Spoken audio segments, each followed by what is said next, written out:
Åen starter derovre på den der side derovre, så skal man bære op det lille stykke der. Og der er pænt meget strøm derovre. Så det tænker jeg ikke, jeg vil prøve kræfter med.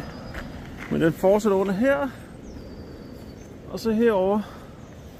Og umiddelbart så ser det ud som om, at jeg kan sætte noget over der. Og så stille og roligt ud der, og så ned mod næste. Men jeg skal lige spørge bondemanden om lov først selvfølgelig.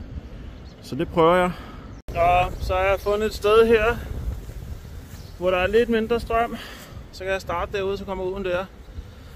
Jeg fik lov af bondemanden der, så er der lige noget bagvæftning her.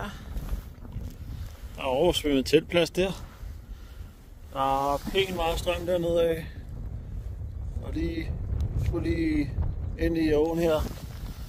Nu begynder strømmen at aftage lidt, så derfor jeg har tid til at filme nu. Helt fantastisk. Så det er godt nok. Der er godt strøm i hvert fald, så 17 km tænker jeg er hurtigt overstået. Fantastisk vejr. Og kæft en fed tur det her. Og meget zigzag. Noget af det var noget teknisk. Men godt medstrøms. Nu er vi kommet til Ganges Bro. Holder lige en pause der.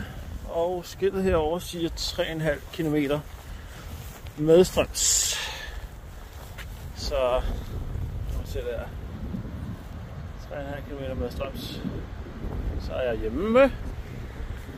Så det her det er så ikke så fantastisk. Men så kommer jeg jo ind i selve Våg, hvor det virkelig er skov og å.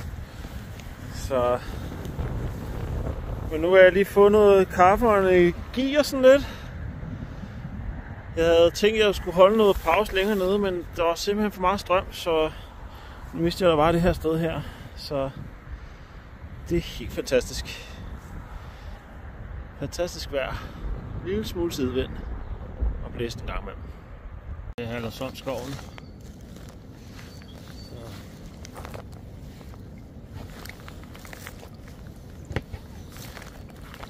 Det er helt perfekt det her.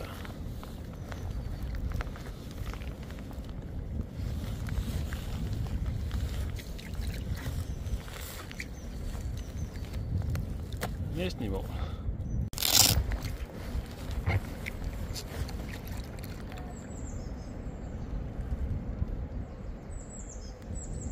Fantastisk.